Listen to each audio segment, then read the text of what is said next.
sejam todos muito bem-vindos ao projeto Identidade Eterna. Estamos aqui na primeira parte, que é referente ao curso de Espiritismo. Meu nome é Ana, eu que vou estar conversando um pouco com vocês hoje. O tema que eu vou estar conversando com todos vocês hoje é o que revela e por que surgiu o Espiritismo. Mas, para a gente começar, nós vamos ter uma oração, então vamos todo mundo serenar a nossa mente. A dona Sandra vai fazer a oração para a gente agora, para a gente se conectar. Pai maior, Jesus nosso mestre, espiritualidade boa e amiga, sempre presente. Obrigada por mais um dia de vida, mais um dia que estamos reunidos para um aprendizado, que possamos estar com a nossa mente aberta, conectado com o conhecimento, que possamos ajudar com as nossas vibrações, a explanação que a Ana irá fazer. Que todos esses conhecimentos possamos absorver e fazer um bom uso ao longo da nossa caminhada. Seja ele feito de coração, através das nossas boas atitudes e dos nossos bons pensamentos. Que assim seja. Obrigada, dona Sandra. Vamos lá, então. Primeira coisa que eu quero trazer aqui, o prefácio. A codificação, de uma maneira geral, ela traz todas as respostas às nossas perguntas e ela evidencia o porquê do Espiritismo. Então, quando a gente tem acesso às obras e faz a leitura de todas elas, fica muito mais fácil da gente compreender o sentido e o alcance do Espiritismo e como ele surgiu e por que ele se revela. Em todas as obras isso está muito claro. Mas lá no prefácio do Evangelho segundo o Espiritismo, ele tem um trechinho que ele fala assim: os Espíritos do Senhor, que são as vozes dos céus, qual imenso exército que se movimenta ao receber as ordens do seu comando, espalham-se por toda a superfície da terra, e semelhantes a estrelas cadentes, vêm iluminar os caminhos e abrir os olhos aos cegos. Eu vos digo em verdade que são chegados os tempos em que todas as coisas hão de ser restabelecidas no seu verdadeiro sentido, para dissipar as trevas, confundir os orgulhosos e glorificar os justos. As grandes vozes do céu ressoam como sons de trombetas, e os cânticos dos anjos se lhe associam. Nós vos convidamos, vós homens, para um divino concerto. Tomai da lira, fazei uníssono as vossas vozes, e que num hino sagrado elas se estendam e repercutam de um extremo ao outro do universo. Homens, irmãos a quem amamos, aqui estamos junto de vós. Amai-vos também uns aos outros, e dizei do fundo do coração, fazendo as vontades do Pai que está no céu, Senhor, Senhor, e podereis entrar no reino dos céus. Então esse é o Espírito da Verdade que vem trazendo essa mensagem tão bonita para a gente, exatamente falando, mais para frente eu vou conversar um pouquinho sobre vocês do que seria, né, o Espiritismo como a terceira revelação que é trazida até nós. Então quando a gente para pensar um pouco no Espiritismo, tem um pouco, às vezes, essa confusão da questão de ser espiritualista, entre o espiritualista e o espírita, né? Esse termo, às vezes, ele é um pouco confundido. Então, se a gente comparar, e tem várias vertentes espiritualistas, então, se a gente comparar essas vertentes espiritualistas e a vertente espírita, né? Então, nós temos o quê? Que as duas elas se opõem ao materialismo, porque o materialismo ele não acredita em Deus, né? Então as duas se opõem a isso. Ela crê também existir no homem alguma coisa além da matéria. Ela também crê que a alma é um ser independente da matéria e que ele conserva a sua individualidade após a morte. Agora começam as diferenças. Para algumas filosofias espiritualistas, não há consenso na crença da comunicação e inter-relação dos espíritos com o mundo material ou outros regimes. E para nós, espíritas, né, nós temos como um princípio incontestável essa relação e essas comunicações dos espíritos com o mundo material. Outra coisa também, como eu falei, eles têm diversas vertentes, né, e nós temos uma apenas, né, que é a doutrina espírita, que é essa que nós estamos conversando aqui sempre, né, com vocês, e é por essa orientação e é por tudo que está escrito na codificação espírita que a gente tenta seguir a nossa vida. Então, a gente pode considerar o espírito uma revelação, como eu falei para vocês, se a gente pensar nessa palavra revelação, né? O que ela traz para a gente, né? Ela vem do latim revelare, que é sair de sobre o véu. Então, seria dar a conhecer uma coisa secreta ou desconhecida, ou num sentido mais vulgar, uma ideia nova que se opõe a uma outra que a gente já sabia. Então, o que é a doutrina espírita ou o espiritismo, né? É um conjunto de princípios e leis a que está submetida a criação, revelado pelos espíritos superiores e registrados por Allan Kardec nas obras que constituem a codificação espírita, que são elas, basicamente, não é? O Livro dos Espíritos, o Livro dos Médiuns, o Evangelho, o Céu e o Inferno, a Gênese, o que é o Espiritismo. E ele é o Consolador prometido que veio no seu devido tempo recordar e complementar o que Jesus nos ensinou, restabelecendo todas as coisas no seu verdadeiro sentido, trazendo assim à humanidade as bases reais para a sua espiritualização. E o que ele revela, então, para a gente? Ele revela os conceitos novos e mais aprofundados a respeito de Deus, do universo, dos homens e das leis que regem a vida na matéria e fora dela, ou seja, enquanto a gente está aqui encarnado e quando a gente acaba desencarnando, o que acontece lá nos outros mundos que a gente pode estar. Ela ainda revela o que somos, de onde viemos, para onde vamos e qual é o objetivo da nossa existência e qual a razão da nossa dor e do nosso sofrimento, muitas vezes também. E qual que é a abrangência, então, da doutrina espírita? Trazendo conceitos novos sobre o homem e tudo o que o cerca, o Espiritismo toca em todas as áreas do conhecimento, das atividades e do comportamento humano. Pode e deve ser estudado, analisado e praticado em todos os aspectos fundamentais da vida, tais como científico, filosófico, religioso, ético, moral, educacional, sociocultural e ecológico. Então, o Espiritismo ele abrange todas as áreas da nossa vida. Se a gente parar com atenção para estudar toda a codificação, a gente vai ver que tem assuntos relacionados com todas essas áreas. Então, tudo está envolto no Espiritismo. Então, quais são as características gerais dessa revelação que eu estou falando para vocês, que a gente identifica, então, na doutrina espírita?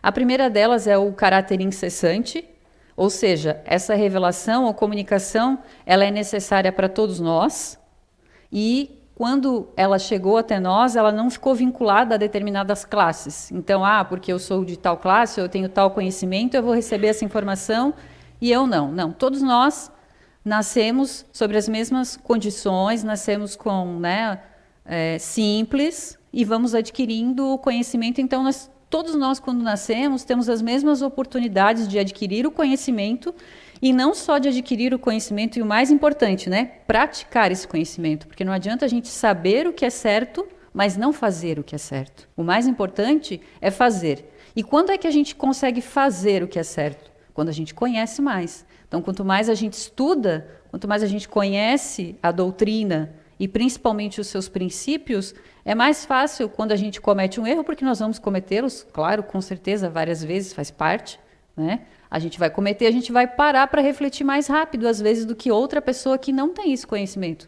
E parar para pensar, poxa, eu acho que aquela situação ali não foi legal o que eu falei, ou não foi legal o que eu fiz. Será que isso está adequado ao que eu estudei, ao que eu li, ao que eu entendi? Não, não está. Então, se eu tomo consciência que não está, eu vou lá e faço a atitude correta. Eu volto atrás, eu peço desculpa, eu não faço mais aquilo.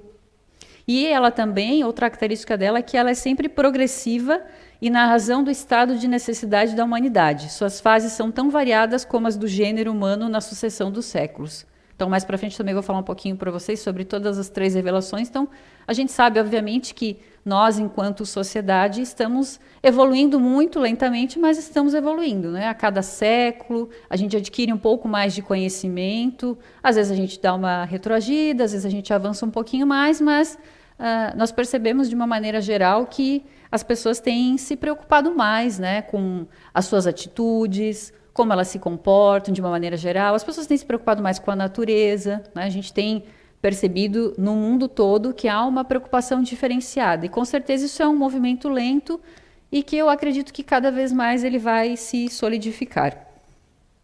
Outra característica também é que ela é verdadeira e inalterável.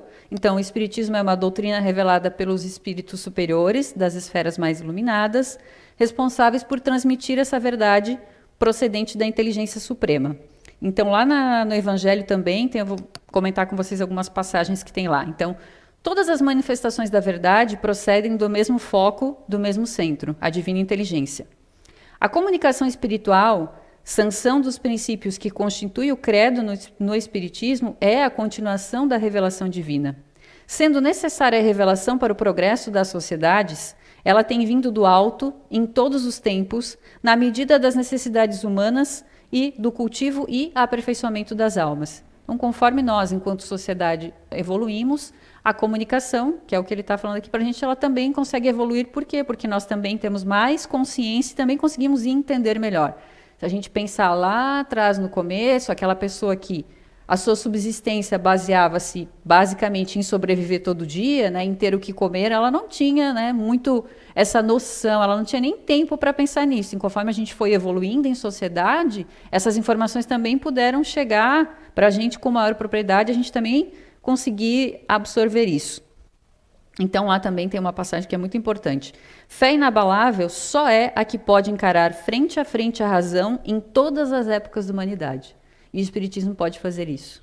Nós encontramos todas as explicações, né? Nós falamos que o Espiritismo é a fé raciocinada, porque você compreende aquilo que você está lendo, você compreende a situação. Não tem nenhum achismo, você não precisa de ninguém para isso, para você compreender essa verdade tão natural. Basta somente que você leia toda a codificação, que você vai compreender o que ela quer te passar, e eu tenho certeza que ela vai te trazer alguma verdade. Então, ela foi antecedida por reveladores. Então, desde que se admite a solicitude de Deus para com suas criaturas, por que não há de se admitir que espíritos capazes, por sua energia e superioridade de conhecimento, de fazerem que a humanidade avance, encarnem pela vontade de Deus, com o fim de ativarem o progresso em determinado sentido? Kardec ele faz essa pergunta lá no livro A Gênese. Então, por que não? Se a gente acredita que tem uma força superior, essa força superior também não poderia trazer essa revelação para a gente? Então, no sentido da fé religiosa, a revelação se diz mais particularmente das coisas espirituais que o homem não pode descobrir por meio da inteligência, nem com o auxílio dos sentidos, e cujo conhecimento lhe dão Deus, os seus mensageiros. Também chamados de gênios, profetas, enviados, messias ou missionários. Que é exatamente como a gente pode entender Jesus. Ele veio até aqui na Terra o quê? Trazer essa mensagem para a gente, trazer essas palavras. Ele passou um tempo aqui, depois eu vou conversar um pouquinho mais com vocês sobre isso também, e ele trouxe a mensagem dele. Muitas pessoas compreenderam ela? Sim, mas muitas pessoas não a compreenderam. Inclusive ele foi o quê? Crucificado. Né? E o que ele pregava para todas as pessoas? O amor, a compreensão, o perdão. Era isso que ele praticava. Ele não julgava as pessoas, ele nunca julgou ninguém, porque não era essa a função dele. Ele ajudava as pessoas a se curarem, era isso que ele fazia, a divulgar a palavra e ajudar as pessoas. Mas mesmo assim, ele não foi compreendido por todos. E assim é a mesma coisa que acontece também com o Espiritismo. É uma questão de tempo para que essa verdade ela possa ser compreendida. Se Deus suscita reveladores para as verdades científicas, pode, com mais forte razão, suscitá-las para as verdades morais, que constituem elementos essenciais do progresso. Tais são os filósofos cujas ideias atravessam os séculos. Então, todas as religiões elas tiveram seus reveladores, e esses, embora longe de conhecer toda a verdade, porque ninguém há de conhecê-la, né? A gente sabe que a gente nunca vai chegar, só espíritos muito superiores que não estão aqui nesse plano que nós estamos, é que têm acesso, né, a todo esse conhecimento, tinham uma razão de ser providencial, porque eram apropriados ao tempo e ao meio em que viviam, ao caráter particular dos povos a que falavam e quais eram relativamente superiores, que foi exatamente o que eu estava falando agora com vocês. Então, com o passar do tempo, como as civilizações foram evoluindo, os reveladores também foram evoluindo no seu vocabulário e nas informações que eles foram trazendo. Isso também está lá na Gênesis, tá? Quem quiser depois dar uma olhadinha, lá nos itens 6, 7, 8 do capítulo 1. Então, quais são as características específicas da revelação espírita? A primeira delas, então, é a universalidade. Então, o Espiritismo abriu à humanidade, sem privilégios de qualquer ordem, o conhecimento da vida extrafísica e as leis que regem as relações desta com o universo e com o homem encarnado. Então, não existe nenhuma separação, não existe nenhuma exclusão, a informação ela está acessível a todos, ela não foi predestinada a uma pessoa, a outra pessoa. Houve, né, um codificador, que até semana que vem vai ser o tema, no nosso próximo curso vai ser o tema aqui, nós vamos falar um pouquinho sobre o Allan Kardec, que é o que? O codificador da doutrina. Então, coube a ele juntar todas essas informações, mas ele recebeu essas informações de vários médiuns, então não teve nenhum privilégio no recebimento dessas informações, e para todos nós, elas servem para todas as pessoas, independente da sua classe, independente do que elas acreditam. Então, de todos os tempos, essa comunicação dos espíritos existiu, pois é tão antiga como o mundo. Porém, até os tempos atuais, não aparecerá no mundo, como no corpo organizado, como um sistema completo, filosófico e religioso, apoiado na ciência, e de consequências incalculáveis pela doutrina que decorre das relações dos encarnados com os desencarnados, tendo por fim dar a certeza ao homem da existência, pré-existência e imortalidade da alma e seu destino futuro. Então, a mediunidade, as comunicações, a gente sabe que elas já existem muito antes do cristianismo, né? A gente já tem vários relatos, passagens, mas não era esse o nome que era dado para elas naquelas épocas anteriores. Mas a gente sabe que já existem relatos muito antigos e, conforme foram evoluindo também essas informações, ela chegou nesse momento sendo tratada, né, como todas as suas vertentes aqui, como ele falou, filosófica, religiosa. Se os espíritos que a revelaram se houvesse manifestado a um só homem, nada lhe garantiria a origem, porquanto fora mistério acreditar sobre a palavra naquele que dissesse ter recebido delas o ensino. Então é exatamente o que eu falei para vocês, né? Ela foi recebida de vários médiuns. Quis Deus que a nova revelação chegasse aos homens por mais rápido caminho e mais autêntico. Incumbiu, pois, os espíritos de levá-la de um polo a outro, manifestando-se por toda parte, sem conferir a ninguém o privilégio de lhes ouvir a palavra.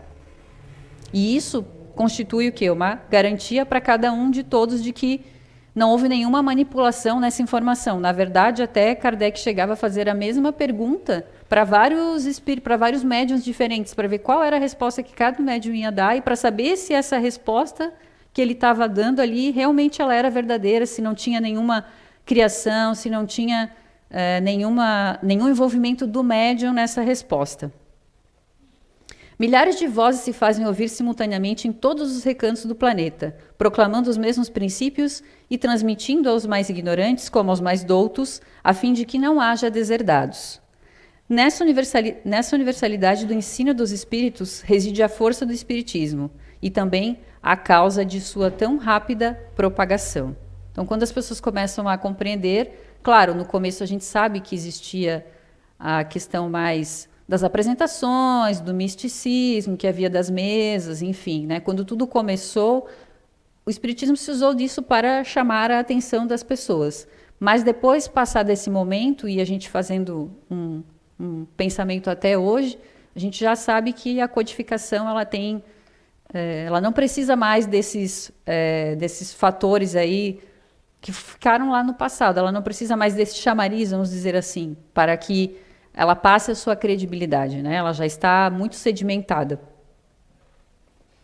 Então, qual a importância dessa característica, né, da universalidade para o progresso da humanidade?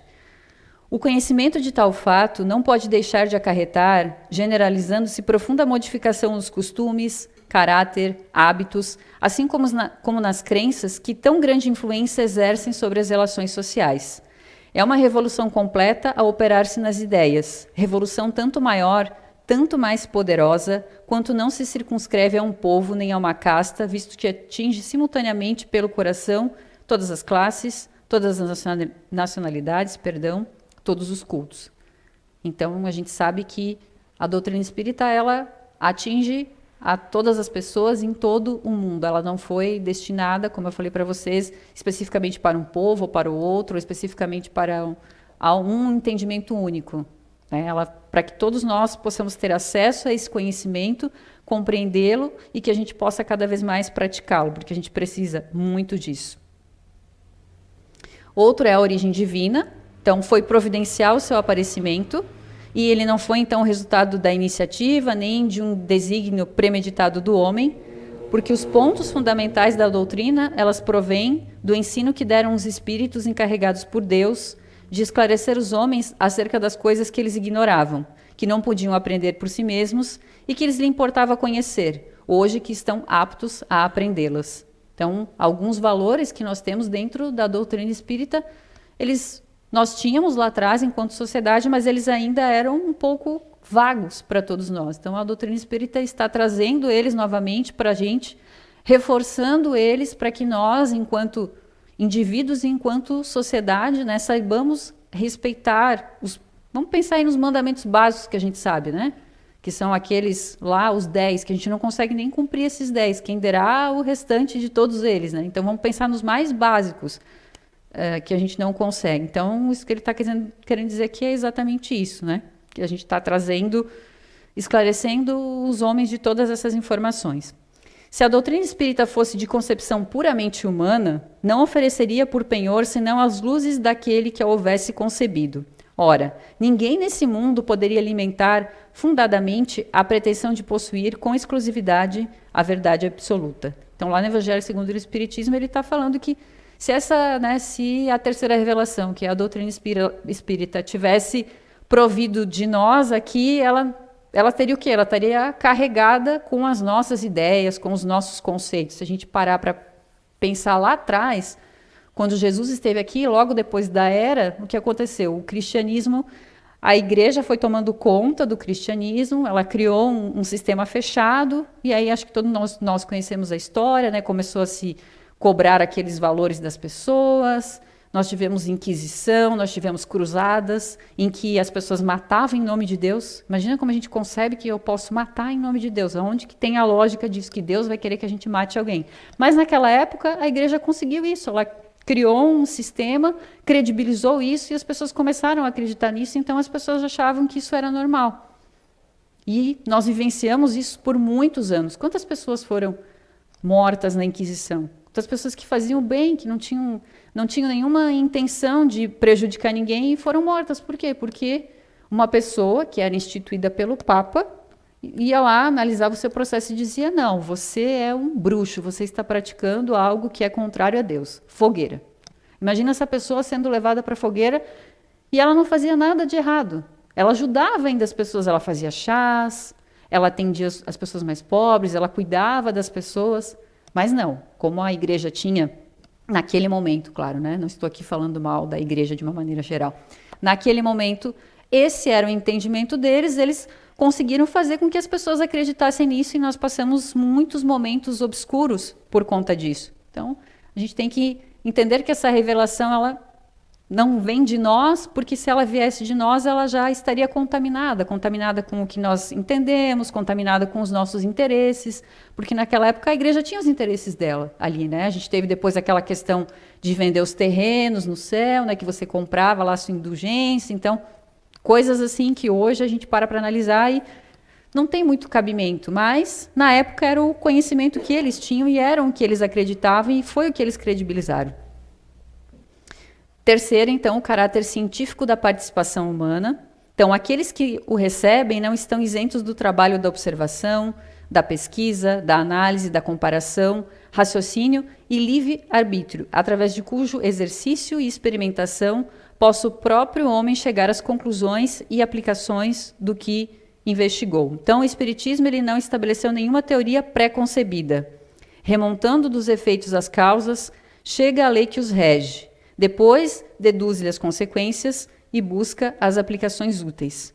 Conclui-se pela existência dos espíritos quando esta existência ressaltou o evidente da observação dos fatos, procedendo de igual maneira quanto aos outros princípios. É, pois, rigorosamente exato dizer-se que o Espiritismo é uma ciência de observação.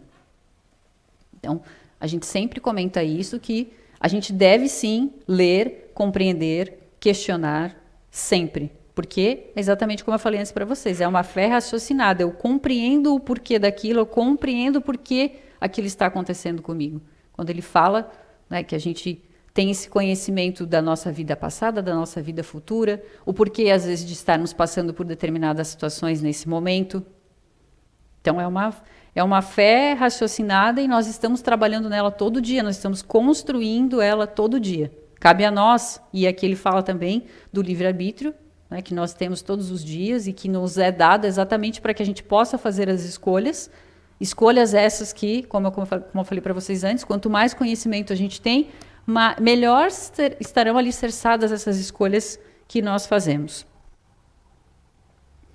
A revelação espírita, porque o espiritismo é uma revelação, a mais transcendental que os séculos têm registrado, vem satisfazer as necessidades dos espíritos analíticos do presente, dos positivistas desses tempos, de todos os que, enamorados da ciência e de seus métodos de experimentação, não aceitam coisa alguma que não caiba nesse terreno e possa sujeitar-se às condições que a investigação científica impõe. Nesse sentido, o espiritismo satisfaz os mais exigentes, desde que não sejam espíritos refratários por sistemas e que cerrem os olhos ante a evidência. Então, o que ele está querendo trazer aqui para a gente, o Ângelo Agoró, é exatamente que mesmo os mais materialistas, se você analisar, como eu falei para vocês, se você analisar toda a codificação, todas as respostas estão ali. Não há nada que não possa ser respondido dentro da codificação. Existem todas as respostas para todas as perguntas. O primeiro exame comprobativo é, pois, sem contradita, o da razão, ao qual cumpre se submeta sem exceção a tudo o que venha dos espíritos. Toda teoria, em manifesta contradição com o bom senso, com uma lógica rigorosa e com os dados positivos já adquiridos, deve ser rejeitada. No que diz respeito aos princípios básicos da doutrina, uma só garantia séria existe para o ensino dos espíritos: a concordância que haja entre as revelações que eles façam espontaneamente, servindo-se de grande número de médiuns estranhos uns aos outros e em vários lugares. Então, aqui ele reforça aquilo que eu comentei com vocês antes. E 4, então, ele apresentou Jesus como modelo e guia da humanidade. Então, lá na questão 625 do Livro dos Espíritos, tem a pergunta lá: qual o tipo mais perfeito que Deus tem oferecido ao homem para lhe servir de guia e modelo? E a resposta é dos Espíritos: Jesus. É essa a resposta. Então, qual é o tipo mais perfeito que Deus tem oferecido ao homem para lhe servir de guia e modelo? Jesus. O Espiritismo, longe de negar ou destruir o Evangelho, vem, ao contrário, confirmar, explicar e desenvolver pelas novas leis da natureza, que revela tudo quanto Cristo disse e fez. Elucida, então, os pontos obscuros do ensino cristão, de tal sorte que aqueles para quem eram mais ininteligíveis certas partes, que não entendiam certas partes do Evangelho, ou pareciam inadmissíveis, os compreendem e admitem sem dificuldade com o auxílio desta doutrina. Vem melhor o seu alcance e podem distinguir entre a realidade e a alegoria. O Cristo lhes parece maior. Já não é simplesmente um filósofo, é um Messias divino. Então, depois da passagem de Jesus e de todos os ensinamentos que ele deixou, o que ele está trazendo aqui para a gente é exatamente isso. Que, seguindo ele como modelo, o Espiritismo está trazendo essas verdades que ele deixou plantadas lá, mas que naquele momento ainda não tinham tanta força para que nós pudéssemos compreendê-las. E então, com a codificação, todas essas informações são trazidas para nós, para que a gente possa dar esse salto aí na evolução de todos esses valores, de todos esses princípios que a doutrina espírita traz para nós. E também porque ele é o cristianismo redivivo, o consolador prometido por Jesus. Lá atrás, nas passagens, se vocês forem olhar nas passagens bíblicas, ele já fala lá exatamente isso, que o consolador prometido vai chegar. Então, lá em João, ele fala assim: se me amais, guardai os meus mandamentos, e eu rogarei ao Pai, e ele vos dará outro Consolador, para que fique convosco para sempre. O Espírito da verdade que o mundo não pode receber, porque não o vê nem o conhece, mas vós o conheceis, porque habita convosco e estará em vós. Não vos deixarei órfãos, voltarei para vós. Ainda um pouco, e o mundo não me verá mais, mas vós me vereis, porque eu vivo e vós vivereis. Naquele dia conhecereis que estou em meu Pai, e vós em mim, e eu em vós. Aquele que tem os meus mandamentos e os guarda, esse é o que me ama. E aquele que me ama será amado de meu Pai, e eu o amarei e me manifestarei a ele. Então, lá na passagem de João, exatamente ele está falando sobre isso, né? Desse novo consolador que é a doutrina que está chegando para nós. Então, se a gente parar para fazer uma reflexão, que acréscimo será que a doutrina moral dos espíritos trouxe para a gente, né? Então, o que o ensino dos espíritos acrescenta à moral de Cristo é o conhecimento dos princípios que regem as relações entre os mortos e vivos. Princípios que complementam essas noções vagas que se tinham da alma, de seu passado e de seu futuro, dando por sanção à doutrina cristã as próprias leis da natureza. Então, com o auxílio das novas luzes que o Espiritismo e os Espíritos nos trazem, o homem se reconhece solidário com todos os seres e compreende essa solidariedade. A caridade, a fraternidade se tornam para todos nós o que é uma necessidade social e passa a fazer por convicção o que fazia unicamente por dever e o faz melhor. Então, quando a gente tem acesso aqui ao conhecimento, quando a gente sabe do que acontece, né, da lei de causa e efeito também, que é outra lei, além da de livre-arbítrio, muito importante, né, tudo que a gente pratica aqui, em algum momento a gente vai receber de volta, ou em outra existência nossa, a gente vai ter que vir aqui para quitar esses débitos que a gente deixou. Então, sabendo disso, cientes que somos, né, disso, por que não já começar agora? Por que deixar para a próxima se a gente sabe que há uma continuidade? Por que não sermos melhores hoje? Agora, nesse momento, um pouquinho todo dia, né, que é o que ele está falando aqui, né, exatamente essas palavras que a gente sempre tenta buscar, né, a caridade, a fraternidade, o perdão, a tolerância. E aí, então, falando um pouquinho das revelações, como eu tinha comentado com vocês, então a primeira revelação, se a gente pensar lá atrás, ela vem de quem? Vem de Moisés. Então lá, Moisés foi lá, recebeu, né, ele confirmou perante os homens a existência de um Deus único, soberano, criador de todas as coisas, promulgou a lei do Sinai, lançou as bases, da verdadeira fé, introduziu o sentimento do amor como dever primeiro dos homens. Mas, se a gente analisar, né, ele foi apresentado com um caráter mais despótico, ele não admitia discussão, e foi imposta a toda a população naquele momento com formas de sanções, castigos e punições. E lá, então, como eu tinha comentado com vocês, era um povo o quê? Muito primitivo e ainda materialista. Então, era uma propagação mais limitada, porque havia uma imposição daquele conhecimento, né? Uma imposição da fé. E aí, então, a segunda revelação é o quê? É a de Jesus, né? Que surgiu 18 séculos após a primeira revelação, ao mesmo povo, no mesmo meio, porém agora com sinais de sensibilidade e também sensibilidade aos assuntos de ordem espiritual. Então, Jesus ele veio o quê? Ele veio dar cumprimento a essas profecias que anunciavam o advento e a lei de Deus, dando verdadeiro sentido e adaptando ao grau de adiantamento dos homens. Ele também falou sobre a vida futura, assim como as penas e recompensas que aguardam o homem depois da morte. Então, a autoridade que ele tinha vinha o quê? Da natureza excepcional do seu espírito e da sua missão divina.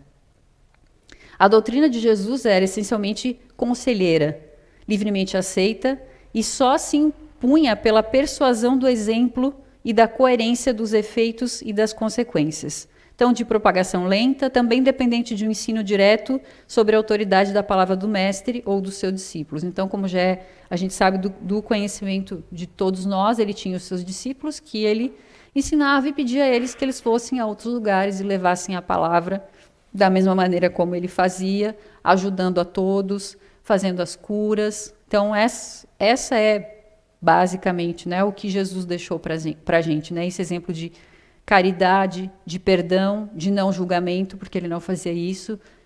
Há várias passagens, né, contadas, que ele nunca julgou ninguém, não era esse o caráter e não era isso que ele buscava.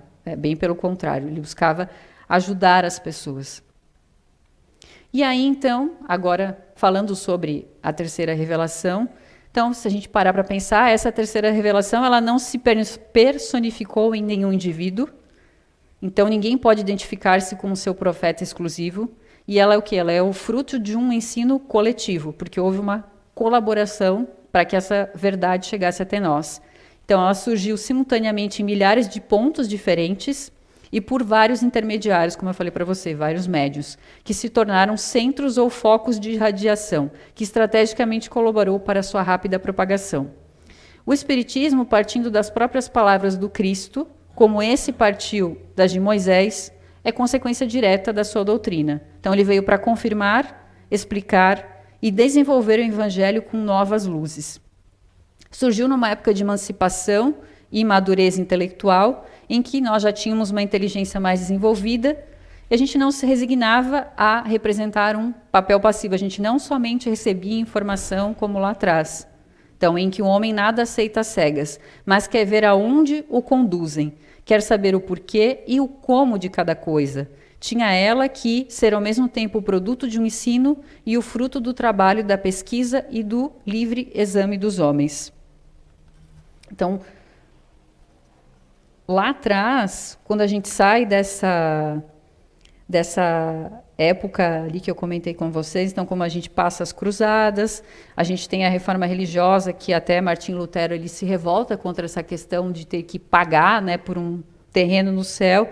Então a gente tem o que? Lá na Idade Média a gente tem o nascimento da Renascença. E com esse nascimento da Renascença é que os homens começam a avançar no conhecimento e eles começam a se questionar. É exatamente isso que ele está trazendo aqui para a gente. Eles começam a pensar sobre o porquê. Não é simplesmente aceitar aquela informação que a igreja ou que alguém que tem alguma santidade está querendo dizer, não, você tem que fazer assim, mas por que disso? Começam a ter essa preocupação, começam a parar para se questionar o porquê daquela informação. Será realmente que o que ele está falando é verdade? Então, é a partir desse momento e é nesse contexto que o Espiritismo surge, o quê? Como um conjunto de leis e princípios destinados à humanidade, a qual já está amadurecida para receber o Consolador. Então, é nesse clima que vem surgir o Espiritismo, quando a gente já está com a nossa mente mais aberta para receber informação e, de uma certa maneira, também buscando essa informação. E quais seriam, então, os pontos que ligam essas três revelações entre si? Então, se a gente parar para pensar, todas elas tomam por base um Deus único, soberano, Senhor e orientador de tudo e de todas as coisas. Também todas elas colocam o amor como um sentimento maior, que liga os homens a Deus entre si. E também ele, né, atravessou e atravessará os séculos, porque tem como característica primeira ter uma origem divina. E por refletir a verdade, capaz de encarar frente a frente a razão em todas as épocas da humanidade. Então, cada uma delas, com as suas especificidades, atravessou o seu período. E agora nós estamos, então, no período da terceira revelação. Então, sendo Deus, como a gente falou ali, o eixo de todas as crenças religiosas e o objetivo de todos os cultos, então qual é a base principal que faz a doutrina espírita ser a religião símbolo do Evangelho redivivo? Então, a pedra angular que faz com que a doutrina do Cristo se firme nesse caráter que a gente atribui de divindade é por quê? Porque lá nos princípios, a gente vai buscar lá no Livro dos Espíritos, está lá. Então, nós temos o quê? Um Deus imparcial, soberanamente justo, bom e misericordioso, cheio de mansidão, que perdoa o pecador arrependido e dá a cada um segundo as suas obras, e que fez do amor a Deus e da caridade para com o próximo a condição indeclinável da salvação. Então, acho que isso aqui resume muito bem, né? Imparcial, soberanamente justo, então não existe uma facilidade para mim e uma dificuldade para você.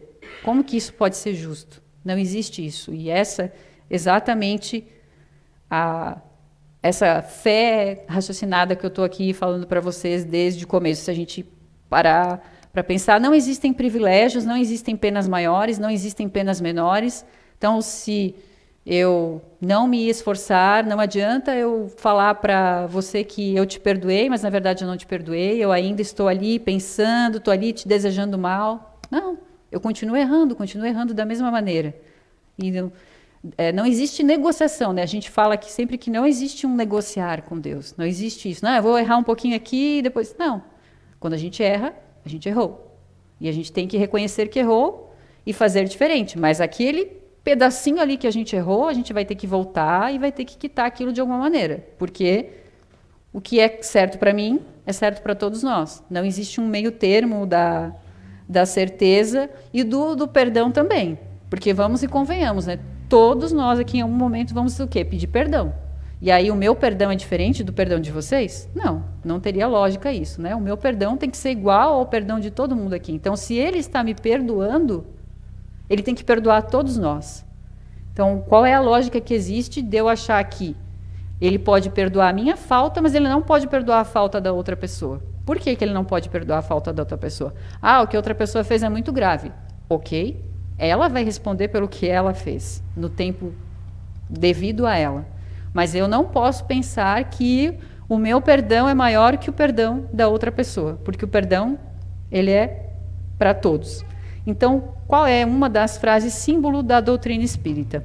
Fora da caridade não há salvação. Não, é uma frase que a gente escuta muito também. Então, fora da caridade não há salvação. Então, Jesus nos apresenta Deus como um Pai único de todo o gênero humano, que estende a sua proteção por sobre todos os seus filhos e os chama a si, convidando-os a amar. Então, sobre essa crença. Amai a Deus sobre todas as coisas e ao vosso próximo como a vós mesmos. Nisto estão todas as leis e profetas. Não existe outra lei. Então, amai a Deus sobre todas as coisas e ao vosso próximo como a vós mesmos. É tão pequena e tão simples essa frase, né? Mas ela é tão profunda se a gente parar para refletir, né? Que eu não desejo para o outro, o que eu quero para mim é o que eu tenho que querer para o outro. Então, se eu quero isso para mim, por que eu vou desejar diferente para o outro? Ah, mas ele... É isso. Não tem como a gente barganhar nisso, né? Então, se eu amo a Deus e ao próximo como a eu, tem que haver uma reciprocidade. Ele assegurou o princípio da igualdade dos homens perante Deus e a necessidade da fraternidade universal, que é exatamente isso. Então, não tem... Ah, eu aqui sou da elite, então eu comprei um terreno, eu sou a mais. Não, não existe mais isso. Né? Dentro do Espiritismo não existe isso. Todos somos iguais. Todos nascemos o quê? Simples e ignorantes.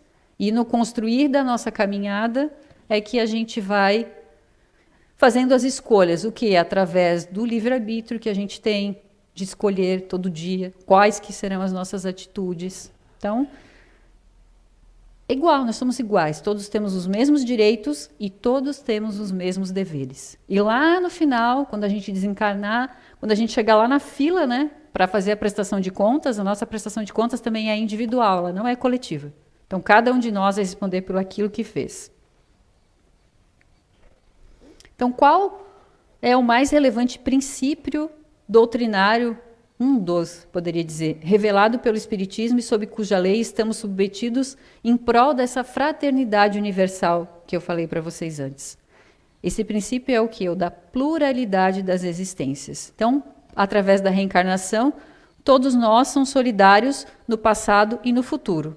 E como as nossas relações se perpetuam tanto no mundo espiritual como no corporal, a fraternidade tem por base as próprias leis da natureza, revelando que o bem tem um objetivo e o mal consequências inevitáveis. Então, como a gente sabe que estamos reencarnando constantemente e estamos vivendo o quê? Sempre em comunidade. Então, ele está falando exatamente aqui, que nós todos somos solidários. Então, o bem que eu faço a você é um bem que você vai fazer para outra pessoa e assim a corrente do bem ela se espalha e o contrário também. Se eu faço um mal para alguém, essa pessoa também pode fazer mal para outra pessoa e aí a gente tem uma corrente negativa, sabendo que a gente vai colher aquilo que a gente plantou. Então, dessa corrente negativa, a gente vai ter as nossas responsabilidades. Acho que é interessante a gente parar para pensar nisso, né? Enquanto coletivo que somos, né? Que o o mal que eu estou fazendo, o exemplo que eu estou dando, está impactando na vida de outras pessoas, e isso tem uma repercussão, e pode ter uma repercussão muito grande. Então, muitas pessoas podem se sentir influenciadas a pensar nisso. Ah, então se ele furou a fila, eu também vou furar. Eu estou dando um exemplo bem bobo, tá? Mas é só para a gente refletir um pouco sobre isso. Ah, então se ele não agradece, eu também não vou agradecer. Ah, se ele não faz isso, eu também não vou fazer. E a gente precisa o quê? Dar bons exemplos. Por mais que existam 999 pessoas fazendo errado, a gente vai lá e faz o certo. Porque em algum momento não vão ser mais 999, vão ser 998. E depois vão ser 997. E assim sucessivamente. A gente precisa dar o bom exemplo. Precisa começar por alguém, então, que comece pela gente. Que a gente possa ser, né, esse canal de bons exemplos. E por que, então, a necessidade no futuro de um consolador entre os homens? E aí eu vou trazer uma passagem de Jó, desculpa, para vocês. Muitas das coisas que vos digo ainda não a compreendeis, e muitas outras teria a dizer que não compreendereis. Por isso é que vos falo por parábolas. Mais tarde, porém, enviar-vos-ei o Consolador, o Espírito da Verdade, que restabelecerá todas as coisas e vos explicará todas elas. Então, aqui ele está falando que lá atrás ele muitas vezes falava por parábolas, porque as pessoas ainda não tinham esse alcance para conseguir compreender. E que então agora o Espírito da Verdade está trazendo essas informações, porque nós já temos essa maturidade para compreender tudo isso. Então, por que essa necessidade exatamente que ele está falando aqui do Consolador?